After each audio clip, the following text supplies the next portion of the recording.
বলিউড বাদশাহ শাহরুখ খান, তাকে কিং খানও বলা হয়। বিশ্বজুড়ে যার নামটাই যথেষ্ট মানুষের মাঝে উন্মাদনা তৈরির জন্য। এতটা প্রভাব এ তারকার। তিনি অনেক সুপারহিট সিনেমা উপহার দিয়েছেন, হয়তো সামনে আরও দেবেন।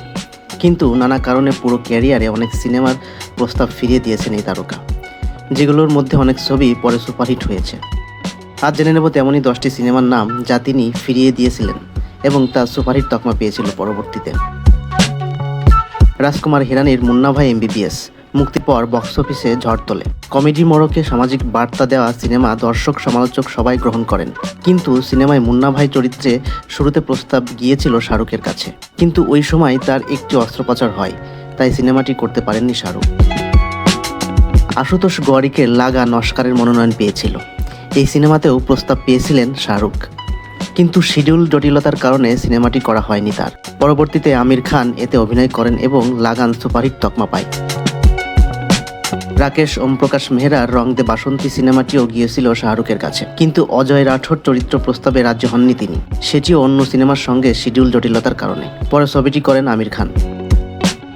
আশুতোষ গওয়ারিকর লাগানের পর আবার ভেবেছিলেন শাহরুখের কথা, এবার মুঘল সম্রাট আকবর চরিত্রে।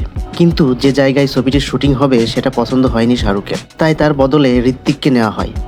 শাহরুখ অবশ্য আশুতোষের সঙ্গে স্বদেশ ছবিতে কাজ করেন, কিন্তু সে ছবিটি তেমন সাড়া ফেলতে পারেনি।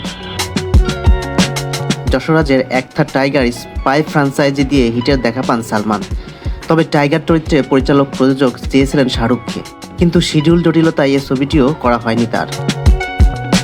রাজকুমার হিরানির 3 ইডিয়টস সিনেমার প্রস্তাব পেয়েছিলেন শাহরুখ, কিন্তু হঠাৎ পাওয়া চোটে সিনেমাটি থেকে তাকে সরিয়ে দেওয়া হয়। প্রস্তাব যায় আমিরের কাছে। এরপর কি হয় সেটা তো দর্শক হিসেবে এতদিনে সবাই জেনে গেছেন।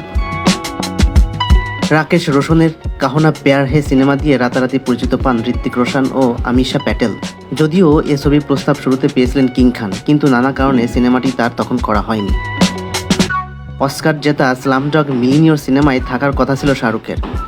নির্মাতা ড্যানি বয়েল তার কথাই ভেবেছিলেন, কিন্তু পূর্ব নির্ধারিত সূচির সঙ্গে সাংঘর্ষিক হওয়ায় এ ছবিটিও ফিরিয়ে দেন তিনি। পরে চরিত্রটি করেন অনিল কাপুর। আলোচিত সিনেমা রোবট, যার জন্য রজনীকান্ত প্রথম পছন্দ ছিলেন না। নির্মাতা শঙ্কর শুরুতে শাহরুখকে চেয়েছিলেন, কিন্তু নির্মাতার সঙ্গে বনিবনা না হয় সরে দাঁড়ান শাহরুখ খান।